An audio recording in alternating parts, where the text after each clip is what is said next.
Katika filamu hii tutazungumza juu ya majukumu ya baraza linaloongoza WMA na kidogo kuhusu management. Hivi ni vitu viwili tofauti na utagundua hivi karibuni. Tulieleza kanuni za utawala bora katika filamu yetu ya kwanza.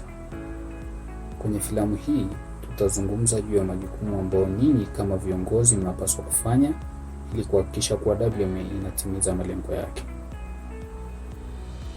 Jambo la muhimu zaidi tunapaswa kukumbuka kuwa wewe kama mwanachama wa jamii ambao umechaguliwa na jamii kusimamia WMA, inamaanisha kuwa utawajibika kuhakikisha kuwa WMA inatoa manufaa kwa jamii yako. Je, hii inaonekanaje? Au hii inamaanisha nini? Filamu hii inahusu kuelewa jukumu lako kama mjumbe wa AA au kamati au sehemu yoyote ya utawala wa WMA. Je, umewahi kutazama watoto wakicheza mpira wa miguu? Wote ukimbia na kuzunguka katika kikundi kufukuzia mpira. Wote wana lengo moja, kupiga mpira, hicho ndio wanachokipenda. Wengine wanakumbuka kwamba wanapaswa kupiga mpira kuelekea golini, lakini wengi wao hukimbia tu katika kikundi na kukimbiza mpira. Ikiwa wangecheza dhidi ya timu iliyokuwa makini, basi wangepoteza sana kwa sababu hawajui msimamo wao. Ila kujua sheria na kujua jinsi ya kucheza pamoja kungesaidia kufikia malengo yao.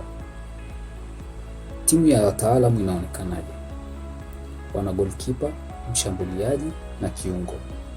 Na wachezaji hawa wanajua kabisa nini wanachopaswa kufanya. Wanafanya kazi kwa pamoja na kubaki katika nafasi zao. Kamwe huwezi kuona meneja wa timu akikimbia uwanjani na kupiga mpira. Wote wanajua sheria, nini wanaruhusiwa kufanya na ni kwa nini filimbi inapulizwa. Na wote wana mpango, kuweka nguvu zao katika ulinzi au kucheza mchezo mkali wa shambulio. Wanajua haya yote. Kuendesha biashara au WMA haina tofauti. Unahitaji kujua uko katika nafasi gani na sheria ni zipi na lengo lako ni nini. Katika filamu hii tunaeleza majukumu au nafasi za wajumbe wa AA.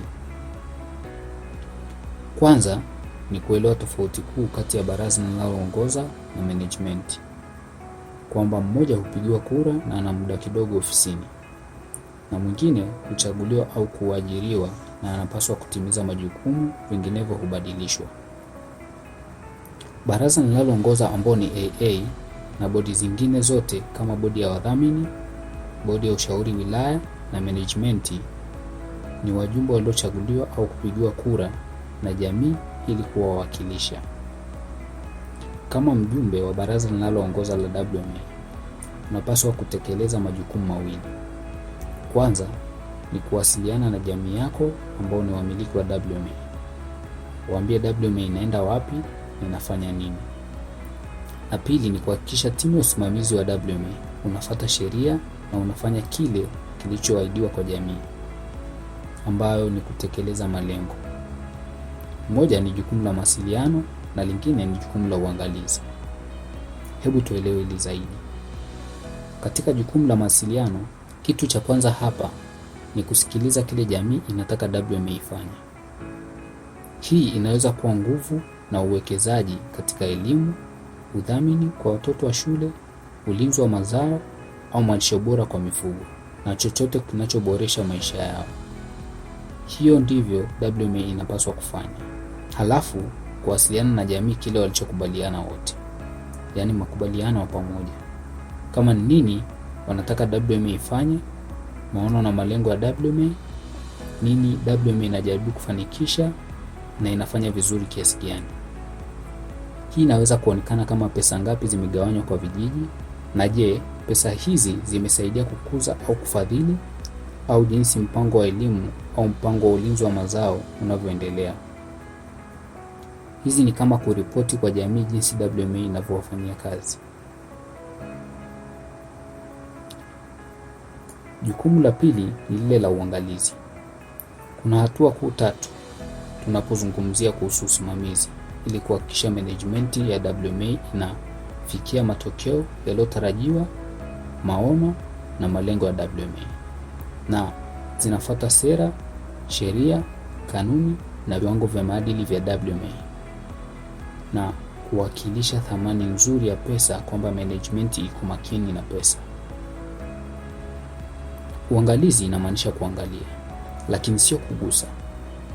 Kwa kweli, kwa wale wanaohusika na kazi ya uangalizi, basi wanapaswa kutazama mchakato, mpango au mradi kutoka juu, lakini sio kushiriki katika usimamizi wake wa kila siku. Usimamizi wa kila siku ni kwa timu ya management kuhakikisha kuwa kazi zote za askari na management zinafanya kile wanachotakiwa kufanya. Management ndio inatakiwa kufanya kazi, wana malengo ya kutimiza na kufuata sheria na katiba. AA iko kwa kuhakikisha management inajua malengo haya, kwamba nini wanahitajika kutimiza, na kisha kuhakikisha kuwa wanafanya kazi yao, kufuata sheria na katiba na kutekeleza lengo hilo, na AA iweze kuripoti kwa jamii kwamba wamefanikiwa. Je, AA au mtu yoyote katika AA anaweza kuwa sehemu ya management? Hapana. Na kwa nini tunahitaji kuhakikisha kuwa majukumu haya yametenganishwa? Kwa sababu kuu mbili. Kwanza ni kwamba tunahitaji wataalamu kufanya kazi, na pili, tunahitaji kuheshimu jukumu la utawala, hiyo kuhakikisha wataalamu wanafanya kazi zao kulingana na kanuni tulizojiwekea na kufikia malengo yetu. Tunaajiri wataalamu kwa sababu wanafaa kwa kile wanachokifanya. Una askari wa wanyamapori kwa sababu wamefundishwa kukamata majangili na kufanya doria, wako vizuri kwa kile wanachokifanya. Na una mhasibu kwa sababu anajua hesabu na fedha. Una bodi kwa sababu wanaaminika na watu wao. Je, unatarajia nini ikiwa askari wa wanyamapori anajaribu kuwa mhasibu? Haiwezekani askari wa wanyamapori kuwa mhasibu, kwa sababu anachojua yeye ni kufanya doria na kupata majangili, na kuna uwezekano mkubwa kuwa hatajua kompyuta kama mhasibu, na utendaji utakuwa duni na matokeo na watarajia yatakuwa tofauti kabisa, na timu haitafurahi na matokeo na morali yatakuwa chini.